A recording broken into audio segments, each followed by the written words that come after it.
नमस्कार. माझे नाव श्रद्धा करंजगावकर. मी रामप्रस्थ गाजियाबाद येथे राहते. माझे वय 65 वर्ष आहे. मनाचे श्लोक मी लहानपणापासून वाचते. आता थोडेफार समजू लागले आहेत. मनाच्या श्लोकांवर अनुराधाताईंचे विवेचन मी ऐकले आहे. मला ते खूप आवडले आणि पटले पण. त्यांचे हे मत मला खूप आवडले की मनाच्या श्लोकांमध्ये सांगितल्याप्रमाणे वागले तर आपण आपल्या आयुष्यात चांगले बदल घडवू शकतो.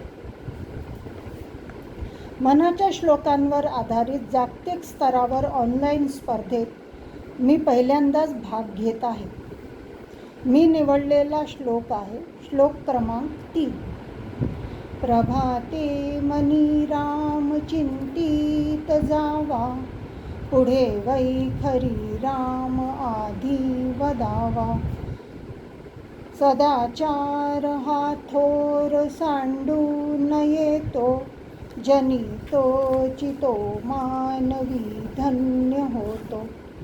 प्रभाते मनी राम चिंतित जावा. याचा साधा सरळ अर्थ आहे की सकाळी उठून ईश्वराचे स्मरण करावे. ईश्वर सृष्टीच्या कणाकणातून व्याप्त आहे. याचाच अर्थ की तो आपल्यात पण आहे.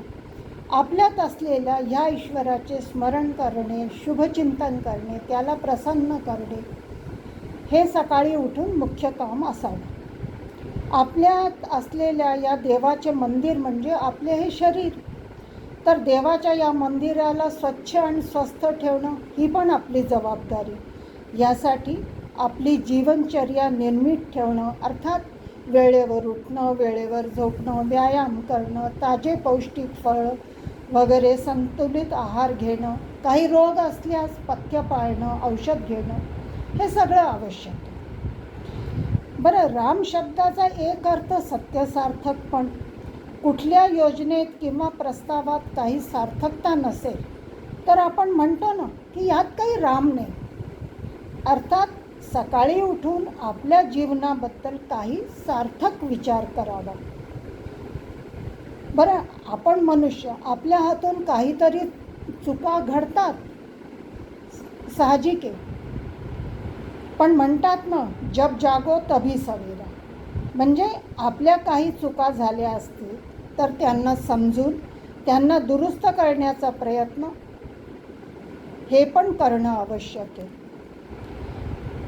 पुढे समर्थ म्हणतात, पुढे वैखरी राम आधी वदावा. शरीरा इतकेच मन पण स्वस्थ हवे. कुठलाही विचार आधी मनात येतो आणि नंतर त्याचे रूपांतरण कर्मात होते. आपण जे काही बोलतो करतो ते आधी विचार या रूपात आपल्या मनात येतं. म्हणून सत्य, सार्थक आणि शुभ विचार करावे.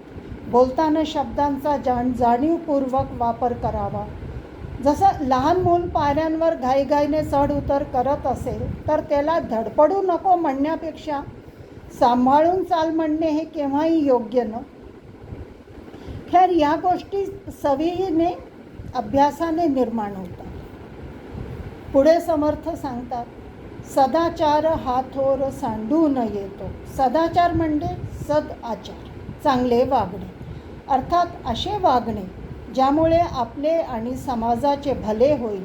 अर्थात धर्मानुसार वागणे, आपल्या कर्तव्याचे पालन करणे. जसं विद्यार्थ्यांनी अभ्यास करणे, शेतकऱ्यांनी शेती करणे, वाण्यांनी व्यापार करणे, प्रत्येकाने आपले आपले काम चोखपणे करणे हे सगळे कर्तव्य पालनच आहे. अहो, एवढेच काय, कार्यस्थळावर वेळेत पोहोचणे, लाच न घेणे, गाडी चालवताना सीट बेल्ट लावणे, हेल्मेट लावणे, अन्न पाणी वाया न घालणे ही सगळी कर्तव्याचीच रूपे आहे. तर कर्तव्य पालन हाच सदाचार आणि तो कदापि सोडू नये असं समर्थ सांगतात. पुढे समर्थ म्हणतात, जनी तोची तो मानवी धन्य होतो. अर्थातच जो व्यक्ती वरील गोष्टींना आपल्या जीवनात अंमलात आणतो त्याचे जीवन सार्थक होते. चांगल्या सवयी लावायला वेळ लागतो, कष्ट होतात, पण एकदा चांगल्या सवयी लागल्या की आपलेच जीवन सहज सुखद होते.